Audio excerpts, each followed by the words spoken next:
চঞ্চল চৌধুরী অভিনীত সিনেমায় গাইলেন বলিউডের দুই সঙ্গীত শিল্পী সোনু নিগম ও অরিজিৎ সিং। গানটি থাকছে মুক্তির অপেক্ষায় পদাতিক সিনেমায়। গানটির শিরোনাম তু জিন্দা হে। তথ্যটি জানিয়েছেন চঞ্চল চৌধুরী নিজেই। গতকাল শনিবার কলকাতার নবীনা সিনেমা হলে মুক্তি পেয়েছে গানটি। গানটি মুক্তি পেয়েছে ইউটিউবেও। এর মাধ্যমে কিংবদন্তি সঙ্গীত পরিচালক গীতিকার সলিল চৌধুরীর সুরে প্রথমবার কণ্ঠ দিয়েছেন সোনু ও অরিজিৎ সিং।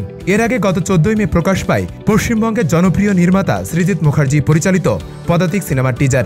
1 মিনিট 37 সেকেন্ডের এই টিজারে ভিন্নভাবে দেখা মিলেছিল চঞ্চল চৌধুরীর। এতে প্রখ্যাত নির্মাতা মৃণাল সেনের জন্মশতবার্ষিকীতে তাকে শ্রদ্ধা জানাতেই প্রয়াত পরিচালকের জীবন, কর্ম ও সময়ের গল্প নিয়ে সৃজিত তৈরি করেছে এই বায়োপিক। এরই মধ্যে সিনেমাটি দেশ বিদেশের বিভিন্ন অনুষ্ঠানে অংশ নিয়েছে, পেয়েছে বেশ কিছু পুরস্কার। এতে চঞ্চল চৌধুরী ছাড়াও অভিনয় করেছেন কলকাতার মনামি ঘোষ, জিতু কমল সহ আরও অনেকে।